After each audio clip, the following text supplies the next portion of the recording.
In order to change an existing paradigm, you do not struggle to try and change the problematic model. You create a new model and make the old one obsolete. Richard Buckminster Fuller, owner of 24 Patents.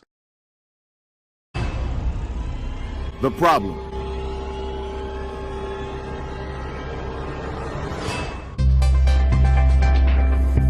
According to a source, Donovan Hill has died at age 18. Hill was the California teenager who led to increased safety protections and regulations for young football players after an injury left him paralyzed.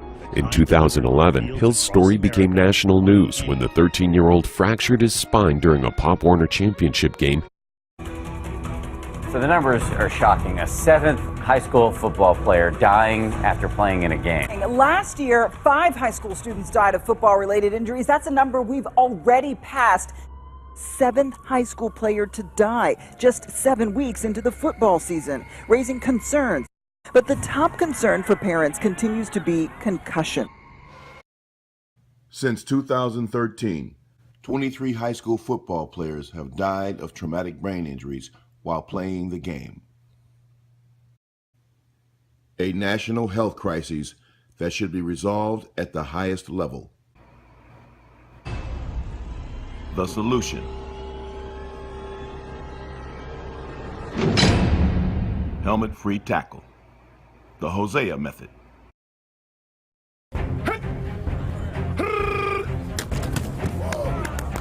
He sounds like a drill sergeant. Don't drop your head. Barking out command. Every single time. How many times? Who am I talking to? Who am I talking to? Bobby Hosea is the founder and coach of Train 'em Up Academy, a tackling camp that teaches kids a 12-step tackling method. The one-time UCLA defensive back who played professionally in Canada and the U.S. Football League created his tackling program back in 1997.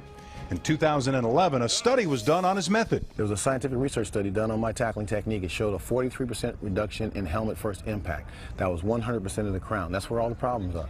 You take the crown out of the tackle, you take out a multitude of injuries. Big hits are kind of why we watch, right? It's what attracts players to the game of football. But hard hits don't have to be dangerous. Former Bruin defensive back Bobby Hosea has turned his attention to an aspect of the game that he believes few coaches know enough about. I'm a father first, and my son was 12, and he said, "Daddy, I'm ready to play tackle football," back in 1997. And I said, "Okay, I'm going to take you up and sign you up, but I'm going to help out because I don't want you to get hurt." And the president knew my name. He was a Bruin fan, which is cool. And I said, "I'd like to help out." He says, "You're the head coach." And now I went from one little kid that I was, scared to death for, and now I have 25. Bobby Hosea was a defensive back at UCLA in 1977 and 78. Following 3 years in the Canadian Football League, he returned to California, where he has enjoyed a successful career as an actor, appearing in more than 70 TV shows and movies. It was his role as a father, however, which led him to his most important assignment. I started doing the research. Then I started seeing all these injuries that result directly from people hitting with their head. And I just was on fire to go out and share what I knew I had been doing since '97 with the rest of the world. The research that Bobby found showed that 1 in 100,000 high school football players suffers a serious spinal cord injury. Last year, more than 1.1 million kids played high school football. It was his belief that the majority of these injuries could be avoided if the proper tackling technique was taught at the lower levels of the sport, and the time to do so was now. 85% of all football-related brain injuries on every level of football competition happen in practice. These numbers need to be a wake-up call for us, not just to hear them, but to do something about it. All you got to do is look at the offensive line, for example. If you're a guard, you're going to read the front of the defensive front. You've got to step with a certain foot. You've got to engage the opponent at a certain part of his body. You've got to hit him with a certain part of your shoulder to work up to the linebacker. That's very intricate detail, right? Where's tackling? Why doesn't tackling have that same sort of detailed approach? That's the part that everybody stays away from, but I've focused on it primarily. Number one was to keep the kids safe. I didn't want to see a baby that couldn't get up. I want to have my eyes below the face mask of the ball carrier, because the ball carrier acts first. And when I rip and shoot my arms, it's going to bring my hips forward, rock my head away, and I'm going to hit with my shoulders. We call it strike plate, shoulder tip to shoulder tip, just under your chin. In the last 14 years, Bobby has instructed more than 1,000 kids and coaches his proper tackling technique and opened an academy in 2006 where each year hundreds of young football players learn the safe way to play.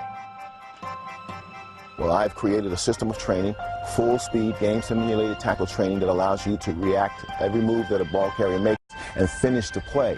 See, this is the only thing that we don't finish, is tackling. We don't tackle full speed, and you have to practice like you play. If you're the parent of a youth or high school tackle football player, or you're a tackle football coach, you know that concussions are a very serious matter when it comes to the game of football and pose the greatest threat to the immediate and long-term health and well-being of every football player on all levels of football competition. Did you know that there's no coach on any level of football competition that is required to know what causes a concussion, nor how to prevent it? There's no standard of care. So the people that really need that knowledge and need that training and education are the players themselves.